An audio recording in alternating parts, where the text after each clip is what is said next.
তো দেখুন কত সুন্দরভাবে পাবদা মাছগুলো সাজিয়ে রাখা আছে টপে, ফ্ল্যাট গামলাতে।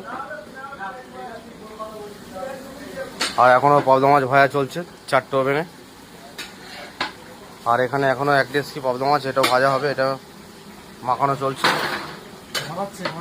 হ্যাঁ, সাইজগুলো দারুণ আছে পাবদা মাছের। হ্যাঁ দাদা, হেভি সাইজ দিয়েছে, কত সুন্দর ভাজা চলেছে। তো আজকে সারা রাত ধরে কাজ চলছে, ভোর হয়ে গেছে, এখন 5টা বাজলো, এখনো পাবদা মাছ ভাজা কমপ্লিট হয়নি।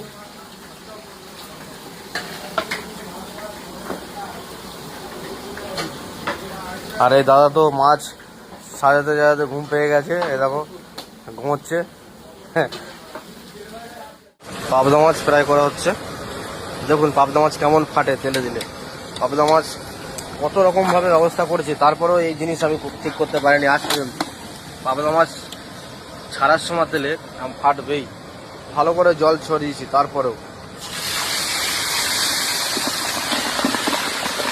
দেখুন কেমন ফাটছে বন্ধুরা, দেখুন পাবদা মাছ ফ্রাই করছি তাও তেলে কীরকম ফাটছে। ভালো করে ধুয়ে জল ঝরিয়ে সর্ষের তেল, নুন, হলুদ সমস্ত কিছু মাখিয়ে রাখা ছিল, তারপরেও তেলে দেওয়ার পরে এরকম ফাটছে। এতক্ষণ ফ্রাই করেছি এতটা, আরও এতটা বাকি আছে। তো বন্ধুরা দেখুন পাবদা মাছ ভাজা করছি, মানে ফ্রাই করছি। পাবদা মাছ ভাজা খুব কঠিন ব্যাপার, এত তেল ছিটকায় পাবদা মাছ ভাজার সময়, প্রচণ্ড পরিমাণে তেল ছিটকায়। তো পাবদা মাছের ভাজার আগে পাবদা মাছকে তেল, নুন, হলুদ সব কিছু দিয়ে তাকে মাখানো হয়েছে, তারপরেও সে মানে ফাটবেই, তেলে ছাড়লে ফাটবেই। এই দেখুন এখানে হাতে তেল লেগেছে, এসে কটা ভাজা হয়েছে, এখন এতগুলো ভাজবো।